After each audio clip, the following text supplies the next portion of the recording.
Good morning, everyone. Welcome back to the Too Big to Fit podcast. I'm Mackenzie Morris. I am here with an incredible woman today, Crystal Oakes. I am so excited for this episode. Crystal Oakes is a dreamer, a thinker, and a professional problem solver. She comes from a family of entrepreneurs and is so passionate about educating small businesses and nonprofits about strategic marketing. And as a founder and a lead creative at Oakes Creative House, a boutique marketing agency based in Oklahoma City, she taps into her creativity every single day to help organizations with a wide range of marketing projects. Her professional experience includes graphic design, photography, branding, event planning, merchandising, and literally all of the things in digital marketing, including social media, email marketing, and websites. She has extensive experience in corporate global marketing and brand management in 22 countries across 3 continents and 8 languages. When I tell you guys, she is a freaking powerhouse. I mean, cannot you tell right now?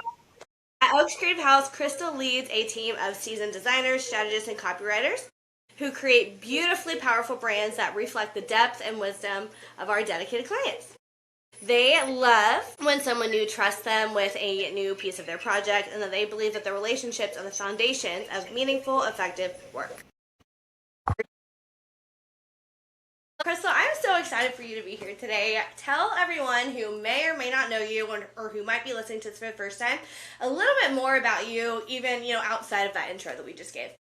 Yeah, thanks for the intro. That was fantastic. And thanks for having me on the podcast today. A little bit more about me would be, I'm kind of addicted to my work. You and I connect on this level pretty well that it is what I do is my passion, and it gets me out of bed every morning. Just helping other entrepreneurs grow their businesses is so rewarding to me. I've done it, like you said, on a global scale, and that was rewarding too, don't get me wrong, but like hearing from, getting an email at 3:00 in the morning from one of our entrepreneurs that we work with saying, I made my first sale on my website, or I surpassed my sales goal for this month, or I feel so much more confident in what I'm doing. I recorded my first reel. Like sometimes it's even those little wins that really start to add up and build momentum within a business. And that just really keeps me going. Outside of work, let's see, I have several passions and hobbies. I love to garden. Right now there's snow on the ground, so I say that with sadness because I am a winter blues kind of person. I get kind of sad in the winter. And so I am definitely ready for warmer temperatures so I can get out in my garden. I love to cook. Cooking is one of my very favorite things to do in the entire world. And I have several food allergies, so I do a lot of substitutions when I cook, which adds a little bit of creativity to it, honestly. Like it makes it a little bit more challenging. I have a 2-year-old son. He'll be 3 in April. And he certainly keeps us on our toes. He is, a firecracker. He just goes all the time. So being kind of an older mom, I'm 37, and keeping up with a 2-year-old is not the easiest thing that has ever happened in the world. I love you have so many passions. I'm kind of the same way, and I feel like being such a work-driven person, at least for me, it's really hard to kind of find hobbies that I'm not like, I should do something with this. I should make a business with this. I have learned the hard way not to monetize my hobbies. Yeah. I tried to make sourdough, where I make sourdough. I've been making bread on my own for like 4 years. And I was like, okay, I'm going to test it. I'm going to make 6 loaves to give to people, and they're going to pay me $6. That's not even how much a sourdough should cost, but that wasn't the point. I hated every minute of it. I was like, this is too much pressure. So I've learned my lesson to not monetize on hobbies. Yeah, it's actually something I mentor a lot of young designers because I'm a graphic designer by profession. That's what my degree was in. And I mentor a lot of young designers. And when I hire a designer on my team, I tell them, this is no longer your passion. Like, this is no longer your hobby. This is your work. And you have to find another creative outlet for your creativity to go, because now your work is going to be judged. It's going to be ridiculed. It's going to be redlined. Like, it's going to change. It's going to end up being something that maybe you don't love, but the client does. And that's okay. But now we're in that dynamic, so you have to find another place for your creative outlet to go. And so mine is usually throwing parties. I really love, you've been to one of my dinner parties. Yeah. I love throwing parties, even kids' birthdays, like things like that. It's just such a creative outlet for me where it's disposable, it goes away at some point. It's not like just sitting around your house like a trinket all the time. And at the same time, like everybody gets to come and enjoy it, and then it's done. I love that mentality. Maybe I need to adopt that mentality. I have always really struggled with planning parties and birthdays and anniversaries and all of that stuff. I am not a planner. My friend texted me the other day. She's like, let's have a Valentine's Day party. I was like, perfect. I have the place, but I am not in for planning. She's like, I got it. You got the place, I got the plan. I said, done. Great. That's awesome. Yeah, there's something creative about the planning piece of it that I really love. And I don't know, I've been all the way through like getting really into it and making little custom signs for every piece of food, or like even Grayson's birthday last year, it was all Hot Wheels themed. So we made like a track on the bar with a charcuterie board and like hot dog cars. Like it was so cute. But at the same time, it's like my husband kind of laughs and he says, like, why are we going to all this trouble? I'm like, no, it's for me. Like it's my creative outlet. And as a creative, I have to have that because I turned all my other passions into money. Yeah. Hey, yes, making it rain, girl. Making it rain money. I love it. I love all of that. But speaking of planning, I think since it's kind of the one of the hard parts of business ownership and planning strategically, whether that is your business finances or your marketing or your social media or even like team schedules and stuff like that. I think planning is really, really hard.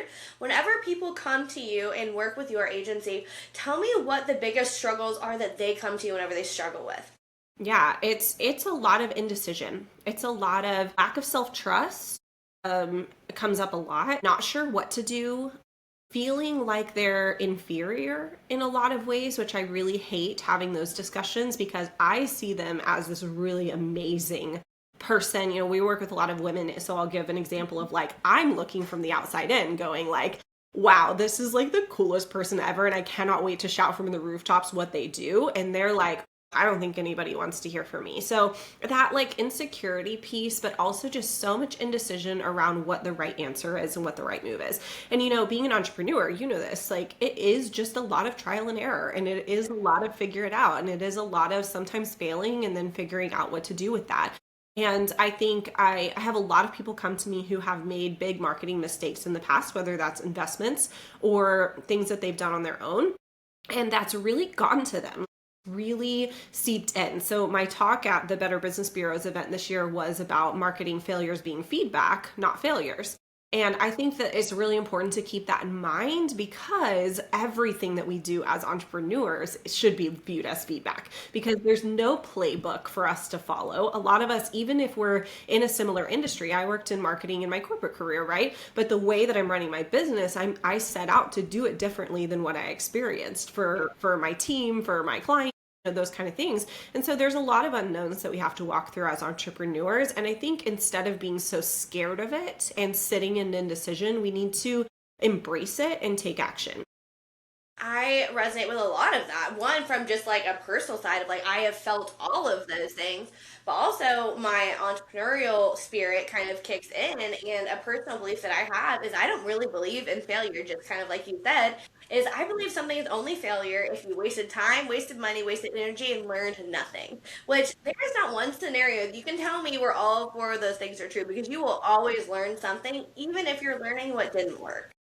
And that I think is a big part of at least my resilience. And a lot of my clients that have success, they have that same resilience. And it's the ability to move through it and not let it stay as a part of you and stay as a little bruise that you've left just kick you down. Because if you stop, then you're not gonna win. Right. And it's all about iterating, optimizing, and then trying again and again and again from Yeah. there. And on a personal note, like I feel like I had to learn how to move through failure. Exactly what you're talking about. I had to learn how to sit with those emotions that came up when something felt like failure for me. And I had to learn how to deal with it. And now I can do it pretty quickly. Like it doesn't happen very often that we have an unhappy client, but say, for example, in the morning, I get an email from a client and they're not super happy about something. I will go through this whole roller coaster of emotions. But now instead of it taking me a week or a few days to reset myself, to reset my nervous system and to figure out how I'm going to respond and problem solve moving forward. Now I can do it within a few hours and it's no big deal.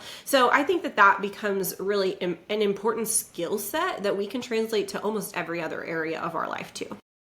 I think that's a big part of the identity transformation that a lot of people talk about is that you have to be her, you have to be the person, right? The really fluffy language, but that's the example of putting in the reps and building the skills in order to act in a way that is in alignment with the person that you need to be for the level that you're at or the level you want to be. And I think that that's a perfect example of learning, like, okay, this used to take me down for a week. That's not the best for the business. I don't want to feel bad for multiple days. How can I move through that and take care of myself and support the client and move through it? I think that mentality is awesome, and that's why people love you. Y'all are great. So I love all of that.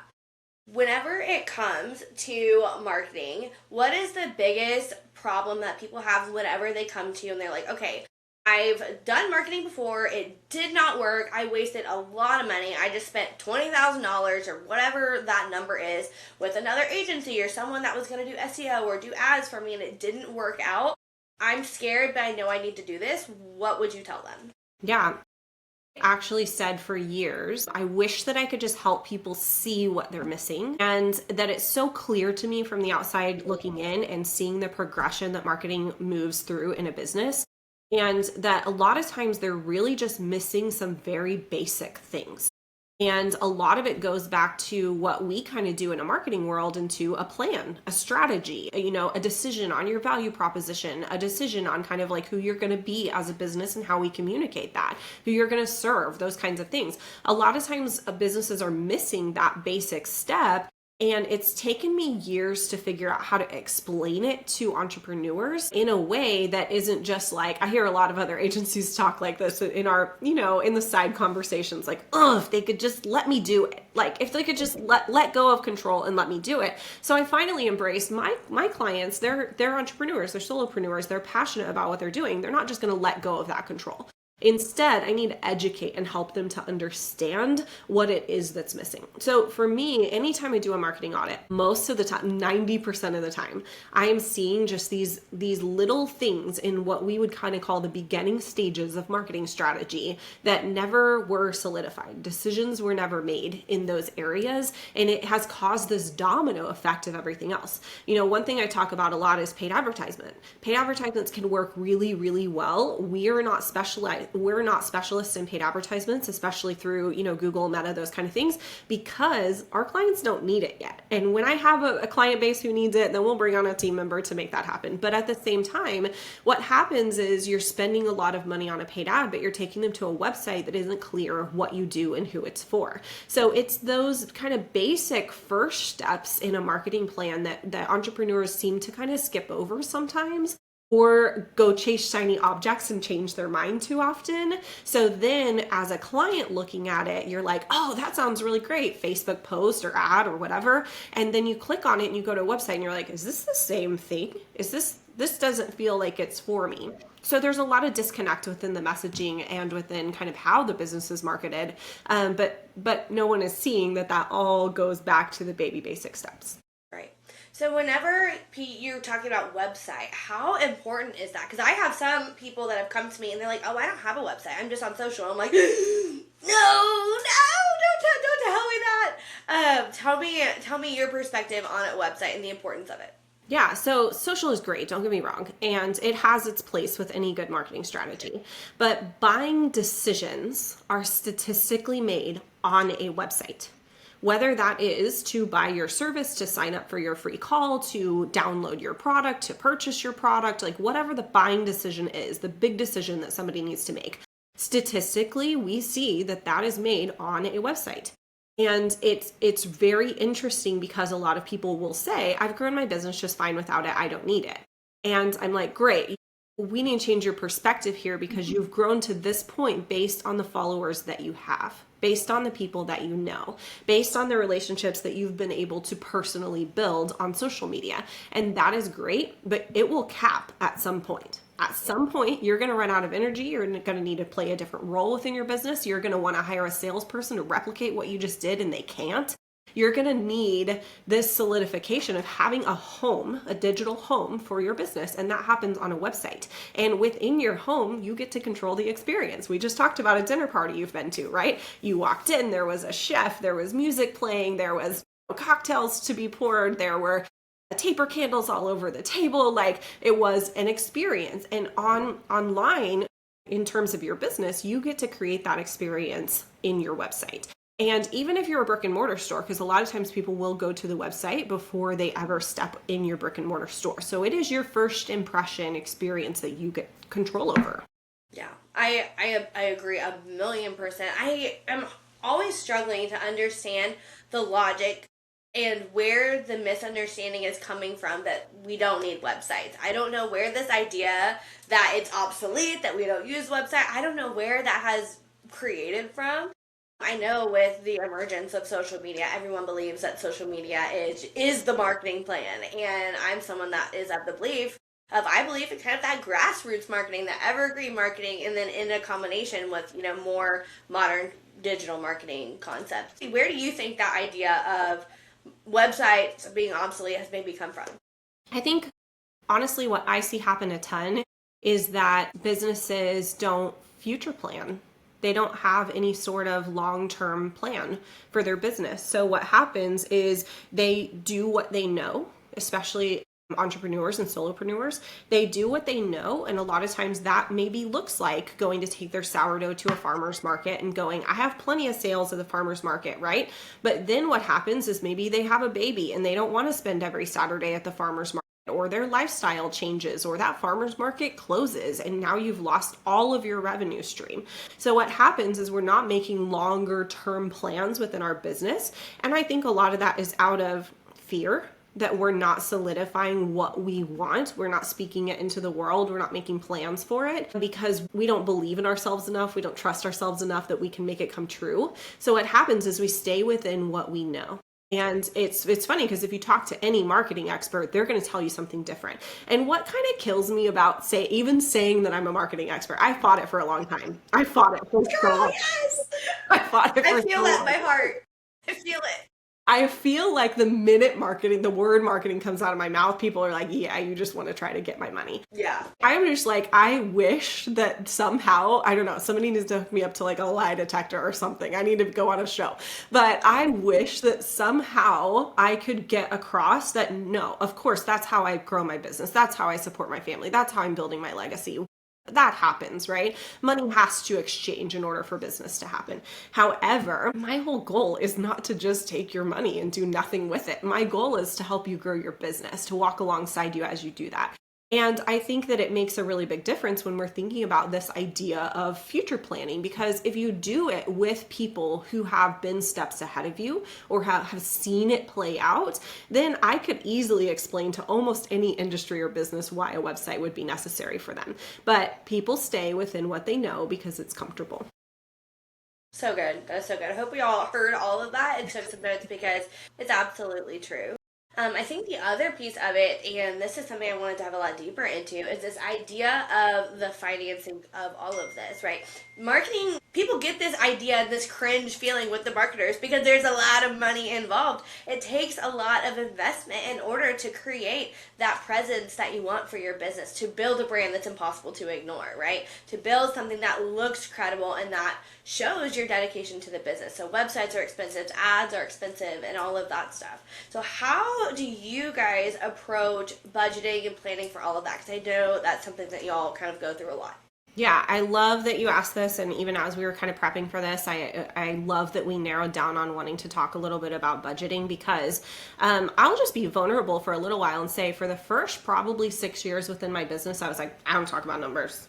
I didn't ask a single client how much they brought in their business. I was uncomfortable talking about my own sales numbers. I was priced too low. I made all the mistakes that I see people making. And it's because I was uncomfortable with the discussion. And a lot of it was because I didn't see how money moves through a business. And money moves through a business very differently than money moves through your personal finances. And I was raised in a household that saved a lot, that scrimped, that I even would talk to my therapist about how I would buy a candle but never light it because it had to be for a special occasion. And he would laugh at me and say go home and light your effing candle. Just do it, right? Because you deserve it and you paid for it and blah, blah, blah. But at the same time, a lot of us, especially as solopreneurs and entrepreneurs, we want to save. And saving is great. And I think, if you talk to any sort of financial investor, they're going to tell you have to have a healthy savings within your business, right? But once you reach that and you kind of balance out that idea of saving and spending, you start to realize how money runs through a business in terms of that. It's so cliche to say, but like you have to spend it to make it sometimes. Yeah. And what I tell my clients is even if you're not physically spending the money, even if you're not using your money, but you're using your time, you still need to track that as if you were spending the money. Because what's going to happen there again, eventually, you're not going to want to be doing your own website work. You're not going to want to be like, you didn't start your business to be a marketer unless you run a marketing company. You started your business to do the thing that you're passionate about, and eventually you're going to want to hire that out. So unless you start taking it very seriously, now we've not set the business up for success in that way. And I want to touch on what you just said a second ago about like marketing being expensive. You guys, if you looked at my profitability reports, you would be amazed. Like at the end of the day, there are some projects we make great hourly on. There are some we really don't. Marketing is expensive because it takes time and it takes know-how.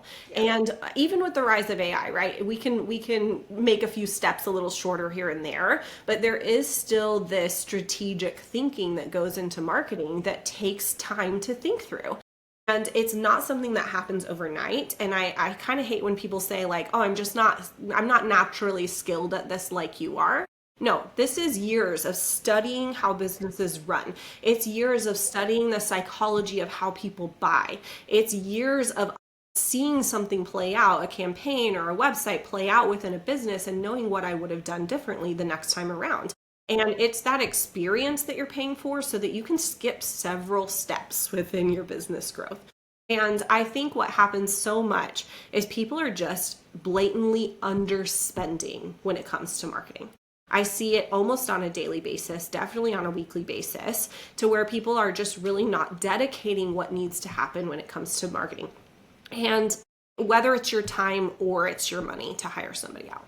Absolutely. I think that that's very, very important. And a big part of that kind of that taking time piece is it takes a lot of testing and iteration, right? There's A/B tests. You need to see what worked and what didn't, what graphic performed better, what copy performed better, what's happening when they go to the page, where are they clicking and when are they leaving, analyzing all of those things. And those are just those things that you mentioned that take time to kind of analyze. So whenever it comes to businesses that maybe they're trying to plan and they're saving because they know they want to take their marketing to the next level, how would you recommend that they would budget for that? Like, how does someone know how much they should be spending? Is there a magic formula? Tell us about that. I've studied this a lot, and if you know me, you know that I love to read, I love to listen to podcasts, I love to study things. I actually told a friend the other day, and she was cracking up at me. I was like, if I was ever incarcerated, and she was like, okay, maybe let's not go there. But I was like, no, really, if I was ever like stuck somewhere, like jail, I would be the smartest person ever because I just have a hobby to learn things. It's very fun for me. It's intriguing. So I've studied this a lot because I wanted to know the answer. Most experts will tell you, most business or marketing experts will tell you that you should be spending between 5 and 15% of your revenue, gross revenue, your top line number, into marketing, and that's what produces growth. And a lot of times I ask businesses and they don't even know how much they're spending in marketing. They don't know how much time they're applying to their marketing if we're going to translate money into time. But if we're going to talk about hard cash here, then really what's happening is if we don't know the answer, then a lot of times what happens is when I have these budget discussions with clients, they're like, oh, yeah, so I really should be spending more. And I'm like, yes, and do it one step at a time. I'm not saying like, turn around and pay somebody a ton of money overnight. Build trust, do it one step at a time, start to see the results from that, and then move forward. Now, when it comes to should you be on the 5% range of that or should you be on the 15% range of that, a lot of times what I find is, I'm going to use a crazy example. If you're a big company like Starbucks, right? You have brand recognition. You've been around for a very long time. You have other people marketing for you because they're making reels going in to get their coffee. I just watched one this morning where this lady in this very mansion house got a Starbucks delivery to her door and she was recording herself unpacking it. And I was like, wow, I mean, the dream, right? But at the same time, it's like they don't have to spend a high percentage of their revenue in marketing because they've done that already. if they've already invested that, and that percentage can go down for them. So if you're very established, a lot of times what we see is that percentage be smaller. Now, if you're new, if you're a startup and you're starting today on day one, then that number is going to be higher. It's going to be a higher percentage of revenue, or it's going to be working capital that you're investing, which I think a lot of people don't think about either in terms of starting a business. I'm lucky that we have completely ran Oaks Creative House on cash. We are cash rich. We sit really well. I have savings for payroll in case something happens. I have safety nets put in place, but at the same time, we have never ran any version of debt within Oaks Creative House. And I know everybody runs their business differently, but what that actually looks like is now that we have the safety net, I'm a lot more comfortable making moves. And even when I quit my job and I started Oaks Creative House, I saved 3 months worth of my salary into a savings account before I did that. Now, luckily, we didn't touch it. Oaks Creative House made great money, and then the business has continued to save on its own. But what happens is it needs to be this balance of you have a savings goal and you have a spending goal. And that marketing budget between 5 and 15% really needs to be part of your spending goal. So if you're not sure where you fall, I say pick a nice middle number and say 10% of your revenue. It's easy to calculate. It's right there in the center of the recommendations, and you can easily say, okay, here's my goal to spend this in marketing. Now, that doesn't mean you're going to. It means that you have that money set aside for if the right opportunity comes up, the next recommendation from your marketing team comes up, and you feel really good about it, that you're not going, oh, well, I shouldn't, because that's not how business works. Business works based on you see something that can potentially produce you a result, and you take the move to make that happen. And you don't continually blindly spend in areas that aren't making you money, right? If something isn't working, like email marketing, if you watch it for a year and it's not working, pull it out. Don't do it anymore. Like, no one wants, even us as marketers, we don't want to see you spend money that's not producing you an ROI. I think that's such good advice. And for anyone that is thinking like, okay, this might be me, I've saved some money, or I'm going to be saving money, or I'm going to put it on a card or whatever because I want things to change now, whatever that looks like, what would be number one first step? They're like, Crystal, I have money to spend on marketing. What is the one thing? I can do one thing for my marketing. What should I put my money towards? Strategy. 100%. No doubt in my mind, because what happens, and I have a lot of this outlined on our website if you're curious for more information, but what happens is, like we were talking about earlier, you build that website for the wrong audience. Now it has to be redone. Now you spent $3,000, $5,000, $10,000 on that website build, and a year later you realize it's wrong and you have to redo the entire thing. You're spending, $1,000 a month on meta ads, and they're all not converting as well as they could be because you're taking them through a marketing funnel that actually isn't working for them. Maybe your brand positioning is incorrect. Maybe your messaging doesn't really convey who you are and what you do. I was even working with a client not too long ago, and she's very well established, but we read through her landing pages and started asking around to her audience, and it was like there's no clarity around what you get for your investment. Sometimes those messaging things are really missed, and that originally happens within the strategic piece. And that's where I tell people a lot, like, yes, there are books you can read, there are podcasts you can watch, there are online courses that you can take to help you create your own marketing strategy. But a lot of times what our clients find is that the discussion around those decisions is invaluable, because we're scared to make decisions on who's our ideal client, right? That's coming from a scarcity mindset. Oh, we sell to everyone. Our product could be for everyone. That's a scarcity mindset. That's we're not making smart decisions as business owners. Even, down to how we're going to convey ourselves or what our values are. Well, it's so general and it's so vague that it's not really appealing to everyone. I love reading the books and listening to podcasts from Donald Miller, and he says, if you confuse, you'll lose. And if you're speaking to everyone, you're speaking to no one. And I find those things to be so true within marketing. So I think the strategic piece, the decision making that happens in the strategic piece is absolutely where I would say anyone needs to start. And if at any point a business finds themselves not making what they want, not growing as fast as they could, I always say go, it's like Monopoly, go back to go and reevaluate that piece, because likely something is wrong there. That's absolutely right. And I know as an entrepreneur and someone who as I grow and evolve, and my agency and my brand is revolved around me and my values and my priorities and all of those things, my brand changes. So then you gotta go and start back over again. So I think going through that strategy and realizing, okay, this is the process that I went through, it gives them that knowledge that they need in order to maybe do that again for themselves, or be a little bit more empowered because they have that access to that education of, okay, these are the questions that we asked before. Now, how can I ask them to myself again and make some iterations? And then again, if it's not working, you can go outsource, go find someone that can absolutely help you. And then you can kind of move on to the implementation piece. And at least for me and my clients, they've got the vision. I attract visionary people. I'm the very same way. We're future plan. I would be as big as Coke people. That's who I bring in because that's how I think. A lot of them really struggle with the actual implementation. I can give them all the strategy that they want, but they're like, girl, I don't know how to do this. So a lot of them are like, okay, I'm just going to pay you to go and do it. How do y'all address that? If someone's like, okay, I got this strategy, and then they get the strategy, and they're like, well, that was great, but I am still where I was. Yeah, so as an agency, we have the ability to implement almost every piece of their strategy. If we don't have the team to do that piece, then I have partners and recommendations that I can send them who will work strategically with us on those pieces. So that's one thing that makes us a little bit different as an agency, is that we're strategy first, but we're not strategy only. So we're also not asking you to go regurgitate that strategy to someone else and hope that you explain it correctly. Because I find a lot of times with visionaries, they feel that they're being very clear in what the direction is, but most of the time they are not.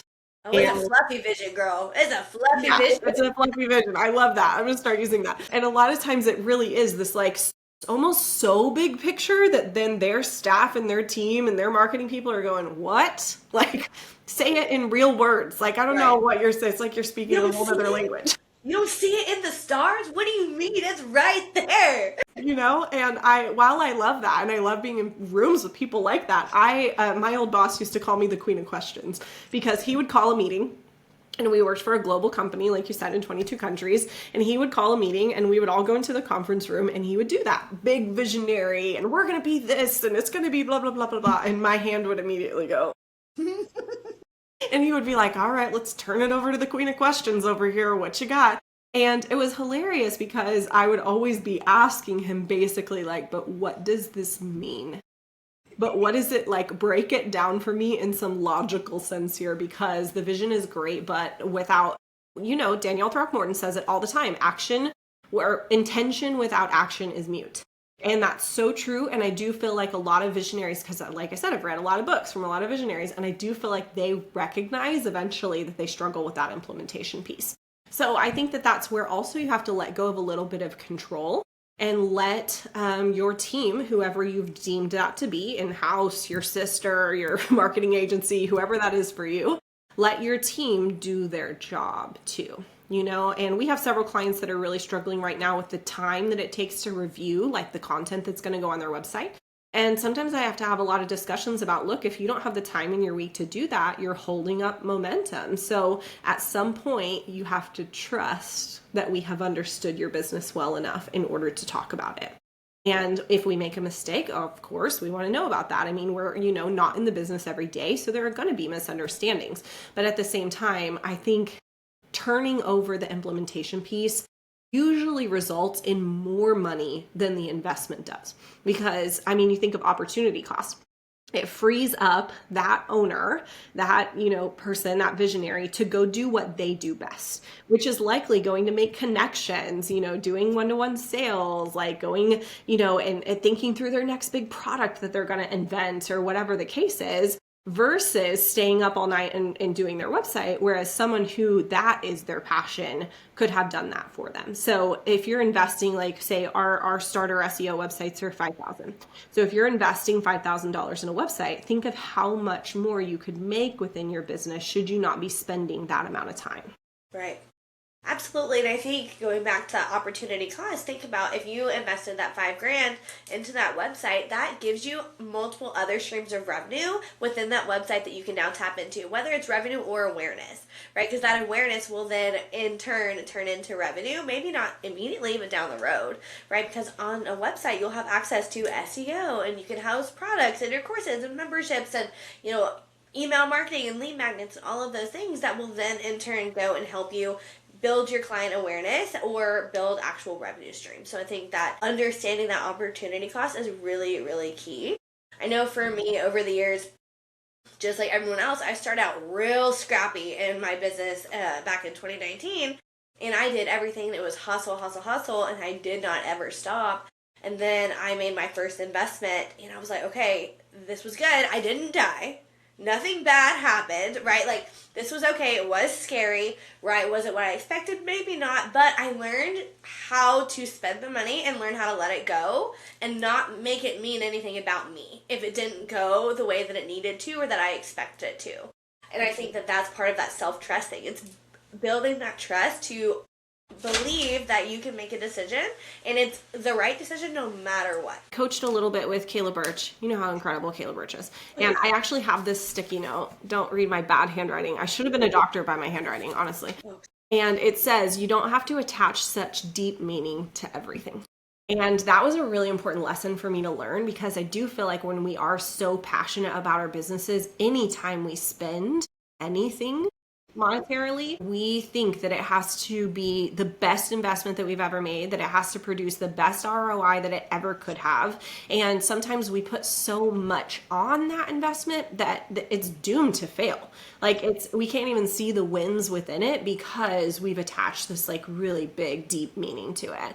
And that also makes me think of like a lot of times it's hard to explain to clients that certain marketing investments produce a quick ROI. Some produce a long-term ROI where it's not going to kick in for a while. Others may seem like it didn't produce an ROI at all. I mean, honestly, like having a marketing plan drawn up for your business is not going to immediately produce you an ROI. There we go, going back to like intention without action is mute. Unless you start to implement the pieces of it and you start to roll that out, that's never going to produce more money within your business. So we try to be very logical about explaining to our business owners, like some of these investments will not immediately produce you more money. Some of them will, but even with those, they're not going to produce you the max amount of ROI that they could until some of these other steps are done first. I think that's key. And going through, or kind of going back to what you said about Kayla, I just went through her coaching master's certification. I'm going through the TRM certification. So I worked with her. I ran everything behind the scenes for like 2 years for her. So I was so honored because your girl grew, right? I grew. I learned all my patterns. I feel like I'm healed. I would love to never have to do any more emotional mastery, but that will never be the case. But I think it's very, very key, and I've learned how to have that self-trust, and I think that's really the biggest thing. There's this whole notion, at least in the personal development space, of like, again, we kind of mentioned it earlier, stepping into that version of yourself, right? Be the version of yourself that you have to be her. And I feel like that can be awesome, but it also can be a little bit toxic, and I find myself sort of falling into this little trap, but I also don't think it's a trap. So it's kind of a catch-22 here, where if I see something that comes in this weekend, actually, in fact, out of complete impulse, my husband and I we did a date night, we came home, we were literally going to go sit down and watch a movie, and I got an email from Russell Brunson, and I was like, babe, I gotta watch this webinar. I have to watch it. I'm sorry, I gotta do it. And ended up going through this whole big thing, and I spent $5,500 on a ClickFunnels certification because I love doing the funnels. I am so deep into all of it. It is literally my favorite thing. I love the mapping behind the marketing strategy and seeing all the little pieces, and it's just the like sexiest thing ever. And to me, years ago, I would not have been able to make that sort of investment on just like the snap of a finger. I was like, babe, I think I'm going to be spending some money. And he was like, okay. He's so used to me walking in with this like, okay, well, we're doing this now type mentality.